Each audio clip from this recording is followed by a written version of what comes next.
Sales of electric and plug-in hybrid cars are soaring in Europe.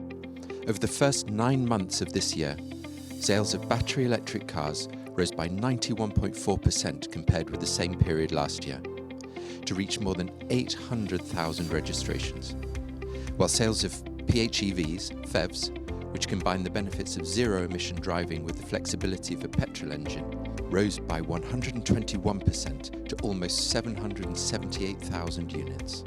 Fleets are buying and leasing a huge share of these zero and low-emission cars as businesses strive to shrink their carbon footprints and achieve ambitious sustainability goals.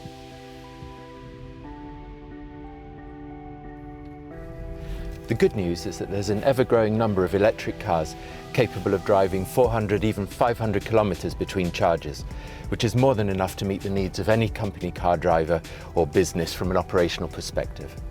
It's a key objective for us. Our CEO announced that we have the objective to have a zero-emission fleet by 2040. So it's really very important for us to increase the number of electric cars in our fleet. We have the objective really to increase the number of cars.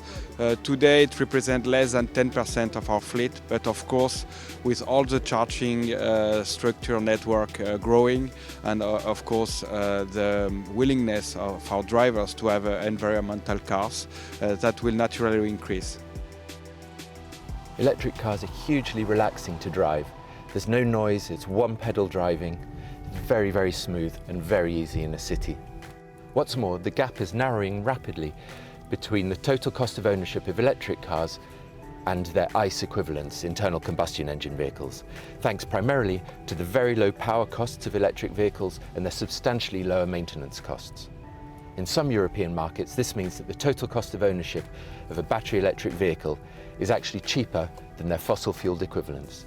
No two company car drivers are the same, so it's essential for fleet managers to make the transition to electric driving as easy as possible for their staff.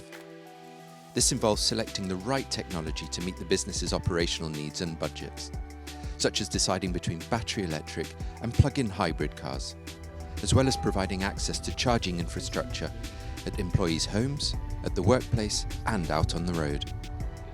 So battery and plug-in hybrid are not the only solutions to zero-emission motoring. Toyota's pioneering hydrogen fuel cells in the Mirai, which produce nothing but water at the tailpipe. Whatever stage your fleet is at in its transition to electric cars, running these eco-friendly, climate-saving vehicles has never been easier or more cost-effective.